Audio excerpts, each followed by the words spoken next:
Bonjour à tous. Alors, je vais faire une petite vidéo. Ça va pas être très simple parce que Azur est sur ma chaise là, et il est très près de moi, donc ça va peut-être pas être très facile, mais je vais essayer de vous faire une petite vidéo. Je voulais vous parler aujourd'hui de la mise en extérieur de vos oiseaux. Par exemple, quand ils sont petits, qu'ils sont jeunes et qu'ils ont été élevés à l'intérieur par l'éleveur, ou vous les avez toujours eu à l'intérieur, même s'ils sont adultes, ils ne sont pas habitués à aller dehors. Donc bien évidemment, il leur faut un temps d'adaptation pour pouvoir que leur immunité et leur corps se fassent à l'extérieur. Si vous sortez, vous pouvez pas sortir un oiseau en plein jet quand il n'est pas habitué, c'est tout à fait normal.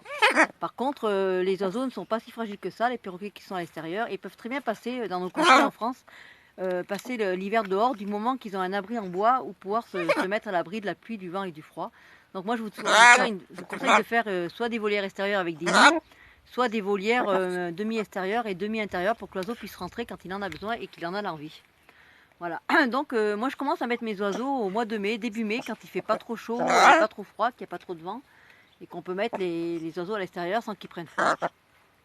Vous pouvez commencer à les mettre même le jour et la nuit dès le mois de mai, du moment qu'il n'y a pas des températures inférieures à 10 degrés, il n'y a aucun souci. Il ne faut pas qu'il y ait une grosse différence, un gros choc de température entre l'intérieur et l'extérieur, c'est-à-dire que si vous avez 19 degrés à l'intérieur, il faut qu'il fasse 10 degrés à l'extérieur pour que votre oiseau n'ait pas de risque de prendre froid ni de faire un choc thermique. Donc à partir du mois de mai, vous êtes forcément à 10 degrés dehors, autant la nuit que le jour. Donc vous pouvez les laisser tout le temps dehors. Évidemment, méfiez-vous s'il y a des gelées quand même la nuit de les rentrer. Ou qu'ils puissent se mettre dans leur abri en bois sans souci. Voilà, donc je vous conseille de mettre les oiseaux dehors puisque c'est très bon pour leur immunité. Et les oiseaux qui sont à l'extérieur sont bien plus costauds que les oiseaux qui restent dans la maison et ont beaucoup moins de maladies. Donc si vous pouvez les mettre en extérieur, c'est beaucoup mieux. Ça ne changera rien à votre contact avec eux puisque vous pouvez continuer à les manipuler, aller dans leur volière, les manipuler, aller rentrer avec vous dans la maison comme je fais moi. Et ça ne changera absolument rien à votre rapport avec lui du moment que vous l'avez éduqué les 6 premiers mois et qu'il a déjà des bases avec vous et qu'il vous connaît.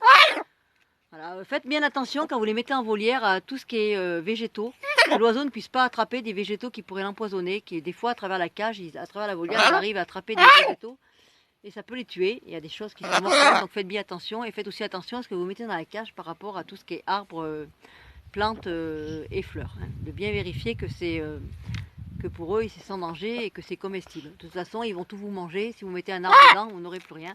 Donc je ne vous conseille pas de mettre du vivant dans la volière puisque vous allez finir par plus avoir aucun arbre. Voilà, je crois qu'on a fait le tour de ce qui était mis à l'extérieur. Voilà, je vous souhaite une bonne après-midi. Gros bisous à tous.